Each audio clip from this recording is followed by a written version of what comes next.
কেরলের এর্নাকুলামের একটা ঘটনা। একটা ঝিলের ধারে একটা নীল রঙের প্লাস্টিকের বড় ড্রাম, তার ঢাকনা বন্ধ। ঝিলে কয়েকজন জেলে মাছ ধরতে এসেছিল।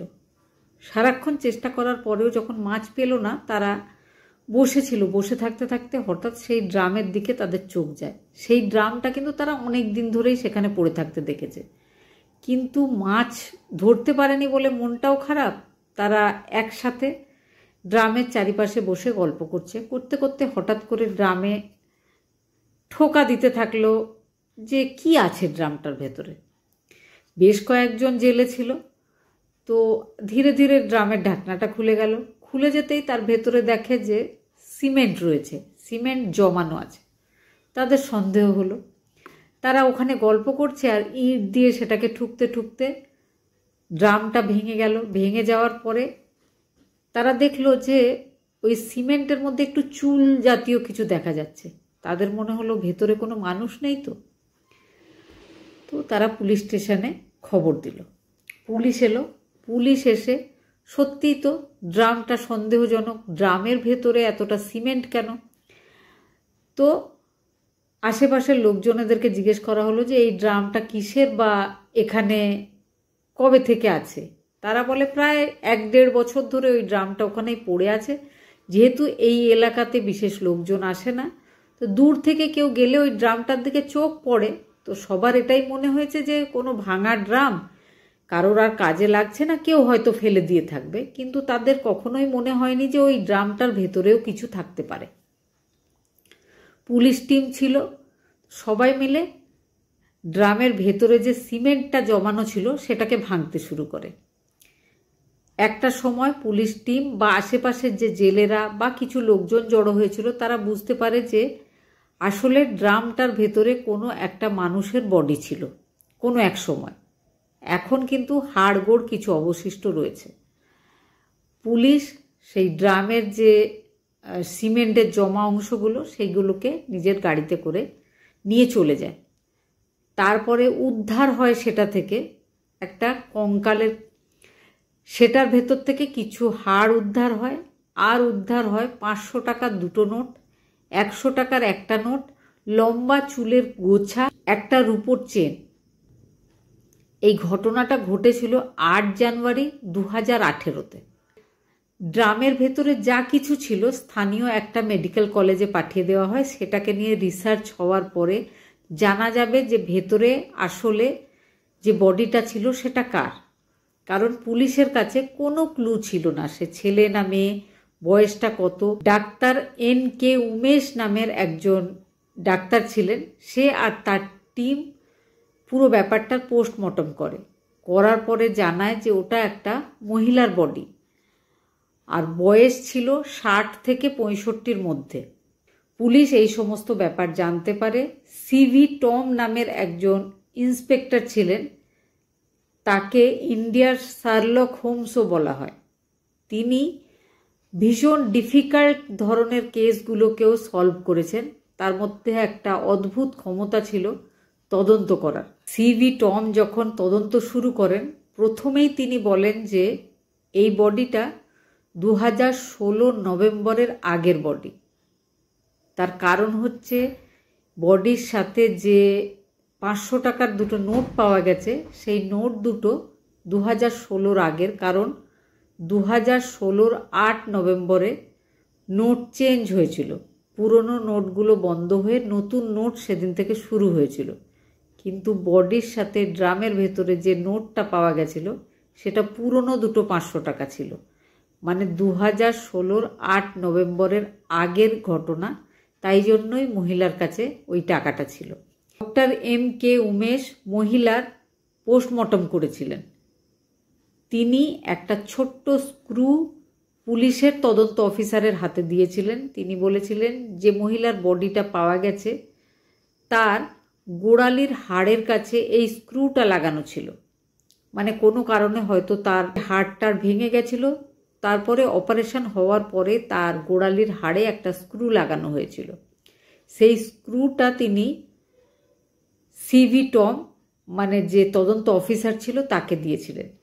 সিভি টম ওই ছোট্ট স্ক্রুটাকে ভালোভাবে দেখার পরে উদ্ধার করেন যে তাতে একটা নাম্বার লেখা রয়েছে। নাম্বারটা ছিল 11.9081, আর লেখা ছিল PITKAR। এটা পুনার একটা কোম্পানি যেটা মেডিকেল ইকুইপমেন্ট তৈরি করে। তদন্ত অফিসারের টিম চলে যায় পিটকার কোম্পানিতে পুনাতে। সেখানে গিয়ে তারা জানতে পারে যে 2016-তে 116খানা ওই স্ক্রু তৈরি করা হয়েছিল।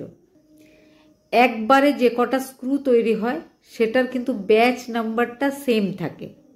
যে নম্বরটা পাওয়া গেছিল সেটা ছিল ব্যাচ নাম্বার। তো ওই ব্যাচ নাম্বারের 161খানা স্ক্রু তৈরি হয়েছিল। সেই কোম্পানি থেকেই জানানো হয় যে 155খানা স্ক্রু মহারাষ্ট্র আর গুজরাটে সাপ্লাই করা হয়েছিল একটা হসপিটালে। বাকি থাকে 6খানা স্ক্রু, সেটা সাপ্লাই দেওয়া হয়েছিল একটা কেরলের হসপিটালে। যেহেতু মহিলার বডিটা কেরলে পাওয়া গেছে, তাহলে কেরলের হসপিটালে 6খানা স্ক্রু গেছে, এটা তদন্ত অফিসার জানতে পারে। কেরলের একটা হসপিটালের নামও তাদেরকে দেওয়া হয়। সেই হসপিটালে পুলিশ টিম যায়, যাওয়ার পরে ব্যাপারটা বলার পরে সেখান থেকে জানতে পারে যে 6টা স্ক্রু তাদের হসপিটালেই আনা হয়েছিল, 3টে পুরুষ মানুষের পায়ে লাগানো হয়েছিল, বাকি 3টে মহিলার পায়ে লাগানো হয়েছিল। রেজিস্টার বের করে যে মহিলাদেরকে লাগানো হয়েছিল স্ক্রু তাদের নামটা বের করা হয়। তার মধ্যে 3জন মহিলা ছিল। প্রথম হচ্ছে সোনি নামের একজন মহিলা, তার বয়স ছিল 43 বছর, তার ঠিকানায় গিয়ে তাকে পাওয়া যায়। আর একটা সুরিয়া নামের মহিলা, তার বয়স ছিল 26 বছর, তার বাড়িতে তার অ্যাড্রেসে গিয়েও তাকে পাওয়া যায়। আর একটা স্ক্রু লাগানো হয়েছিল 60 বছর বয়সী শকুন্তলা নামের একজন মহিলাকে। সে লটারি বিক্রি করার কাজ করত। প্রত্যেক দিন নিজের বাড়ি থেকে নিজের স্কুটিতে করে লটারি বিক্রি করার কাজে যেত। একদিন তার স্কুটির সাথে একটা গাড়ির ধাক্কা হয়ে যায়, তার পায়ে ফ্র্যাকচার হয়েছিল। তারপরে তার অপারেশন হয়েছিল ওই হসপিটালেই, তার পায়ে স্ক্রু লাগানো হয়েছিল। তার অ্যাড্রেসটা ওখান থেকেই পাওয়া যায়। সেই অ্যাড্রেসে পুলিশ টিম যায়। পুলিশ যাওয়ার পরে সেখানে গিয়ে একজন মহিলাকে দেখতে পায়, তার নাম ছিল অবস্থি দামোদর। তার সঙ্গে পুলিশ গিয়ে কথা বলে। পুলিশ জিজ্ঞেস করে যে মহিলা শকুন্তলা যার পায়ে স্ক্রু লাগানো হয়েছিল সেই মহিলা কোথায়? অবস্থি ছিল তার মেয়ে। অবস্থি বিরক্ত হয়ে বলে তার মায়ের ব্যাপারে সে কিচ্ছু জানতে চায় না। পুলিশ বলে কবে থেকে তোমার মা হারিয়ে গেছে, তুমি খোঁজ করনি কেন? তখন সে বলে তার মায়ের ব্যাপারে তার কিছু জানার ইচ্ছাই নেই। আশেপাশের প্রতিবেশীদেরকে যখন জিজ্ঞেস করা হয় তখন জানা যায় যে শকুন্তলা 2 বছর ধরে হারিয়ে গেছে। কোথায় গেছে কেউ জানে না। পুলিশ জানতে পারে শকুন্তলা একজন বিধবা মহিলা ছিল। তো সে নিজের একমাত্র মেয়েকে খুব ভালোবেসে মানুষ করছিল। লটারি বিক্রি করার কাজটা তার হাজবেন্ডের কাজ ছিল। হাজবেন্ড মারা যাওয়ার পরে সে করত। তার মেয়ের বয়স যখন 16 বছর হয়, সে সুধি নামের একটা ছেলের সাথে মাকে না জানিয়ে পালিয়ে গিয়ে বিয়ে করেছিল। 2016 সালে সেই সুধির সাথে তার ডিভোর্স হয়ে যায়। সঙ্গে 2টো বাচ্চাকে নিয়ে ডিভোর্স হওয়ার পরে সে নিজের মায়ের কাছে ফিরে আসে। মা প্রথমেও বারবার সাবধান করত সুধির সাথে দেখা সাক্ষাৎ করতে। পরে যখন সুধির সাথে ডিভোর্স হওয়ার পরে মায়ের কাছেই ফিরে আসে, মাকেই আবার দায়িত্ব নিতে হয় নিজের মেয়ের সঙ্গে 2টো বাচ্চার। মা খুব রাগ হয় মেয়ের ওপরে। বারবার সেই পুরনো কথা তুলে খোঁটা দিতে থাকে যে আমি কিন্তু মানা করেছিলাম বিয়ে করতে, তাও যেমন তুই সুধীর সাথে বিয়ে করেছিলি সেই জন্য আজ তোকে শাস্তি পেতে হচ্ছে, সঙ্গে আমাকেও শাস্তি পেতে হচ্ছে। মেয়ে মায়ের ওপরে ভীষণ রেগে যায়। কিছুদিন যেতে না যেতেই মেয়ের আবার একটা নতুন বয়ফ্রেন্ড জোগাড় হয়। তার নাম ছিল সুরেশ। সে রোজ বাড়িতে যাওয়া আসা শুরু করে। ভদ্রমহিলার মানে শকুন্তলার ব্যাপারটা পছন্দ হচ্ছিল না। শকুন্তলা সবসময় মেয়ের সাথেও ঝামেলা করছিল। আর যে নতুন লোকটা সুরেশ আসছিল বাড়িতে, তাকেও মাঝে মাঝে বলছিল যে আমার বাড়িতে তোমার আসা যাবে না। সুরেশের কিন্তু ব্যাপারটা একদম পছন্দ হচ্ছিল না। একদিন শকুন্তলা জানতে পারে যে সুরেশ কিন্তু একটা ম্যারিড লোক। সুরেশের বাচ্চা নেই, কিন্তু সুরেশের স্ত্রী রয়েছে। আর ছেলে মেয়ে না হওয়ার জন্যই সুরেশের সাথে সুরেশের স্ত্রীর সবসময় ঝামেলা লেগে থাকে। শকুন্তলার ডিভোর্সি মেয়ে অবস্থি দামোদর আর তার নতুন পুরুষ বন্ধু সুরেশ, দুজন শকুন্তলার কোনো কথায় কান না দিয়ে শকুন্তলার বাড়িতেই শকুন্তলার চোখের সামনে একসঙ্গে সময় কাটাতে শুরু করে। শকুন্তলা তারপর থেকেই সুরেশকে নিজের শত্রু বলে মনে করতে শুরু করে। শকুন্তলার ইচ্ছা হয় যে সুরেশের স্ত্রীর কাছে গিয়ে সুরেশের ব্যাপারে সে নালিশ করে আসবে।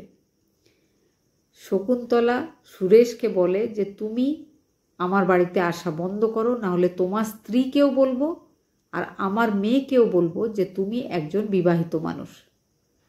সুরেশ কিন্তু কোনোভাবেই শকুন্তলার মেয়ে অবস্থি দামোদরকে ছাড়তে চাইছিল না। আর তার স্ত্রীকেও ব্যাপারটা জানিয়ে দেওয়া হবে বলেছিল শকুন্তলা, সেই জন্য তার শকুন্তলার উপরে ভীষণ রাগ হয়। সুরেশ মনে মনে প্ল্যানিং করে যে সে শকুন্তলাকে মেরে ফেলবে। সুরেশের মনে হয়েছিল যদি শকুন্তলা বেঁচে থাকে তাহলে কোনোভাবেই তার সাথে অবস্থি দামোদরের রিলেশন রাখা সম্ভব হবে না।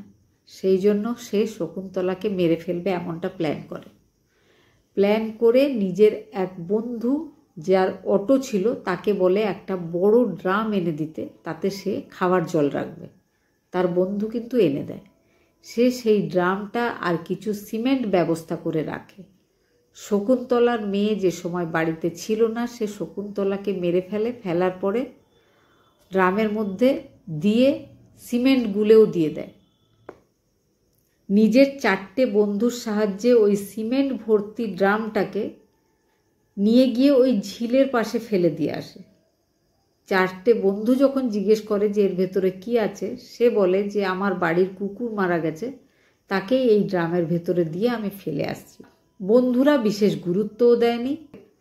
পুলিশ 2 বছর পরে ওই স্ক্রুটার সাহায্যে স্ক্রুর যে নাম্বারটা বা স্ক্রুর ওপরে যে পিটকার কোম্পানির নাম লেখা ছিল সেটা থেকেই এই পুরো ব্যাপারটাকে জানতে পারে।